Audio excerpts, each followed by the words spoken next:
Sobling gibalikan na karong adlaw sa taga World Health Organization ang dakbayan sa Mandawi subay sa mga lakang nga himuon batok sa sakit nga polio samtang wa makatunga ang gidaghanon sa mga kabataang nabakunahan sa gihimong house-to-house campaign.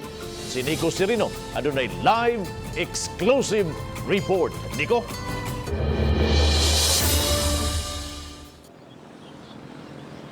Yes, Bob, mas hingusgan pa ang surveillance ug monitoring sa Mandawi City nunuting hulga sa polio virus. Palibot sa Butuanon River sa parte sa barangay Tingob, Mandawi, nakaplastada ang karatula pahimangno sa katawhan batok sa sakit nga polio. Off limits sa mga tao ang sapa sa ilang pagpamasol, pagkaligo o bisan pagtaak man lang sa tubig. Mo lagi sila as a source of income lagi nila additional pero wala gid nato ginang ikuan off limits lagi nato karon sa pagkakaroon gani natay mga signages nga nga gibutang.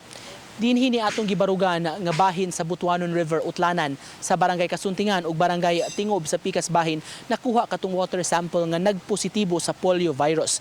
Kini karon ang giaksyonan sa tanan nga mga organisasyon dili lang sa Mandawi City ug sa DOH apan lakip na ang mga international health organizations sa ilang gubat batok sa makamatay nga polio.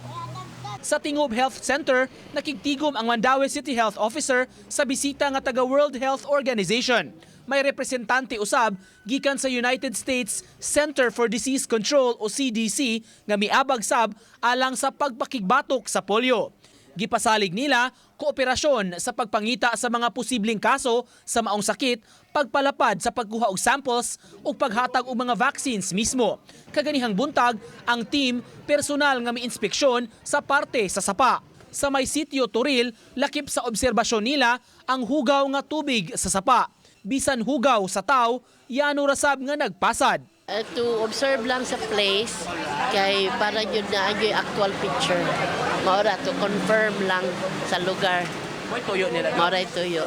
Kahinumduman, una nang mikuha og stool samples gikan sa napo kalain-lain nga mga kabataan palibot sa Butuanon pagtino kung may magpositibo ba sa polio.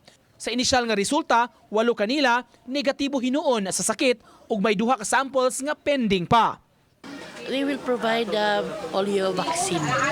Kay hinahinay para magyuta kailang paspasan jud na wapata kakita sa ato ang shedder. Ana, di continuous gini ato ang vaccination. Ugmang adlaw unta baba Marso 6 ang deadline nga gihatag sa Mandawi City aron makumpleto nila kining house-to-house nga polio vaccination. Kapin sa 17,000 ka mga kabataan, Bob, nga mga defaulters o kining napalta sa dosage sa OPV, oral polio vaccine, ug IPV, injectable polio vaccine, ang ilang target. Apan hangtod karong adlaw, moabot sa 30% lang ni inimong gidaghanuna sa mga kabataan ang nabakunahan sa mga health workers. Daghan og rason ni ini, Bob.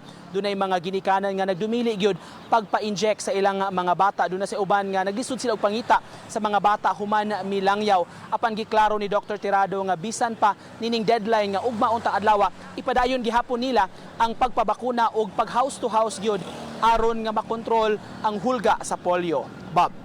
Thank you so much, Nico Serino, sa imong live report.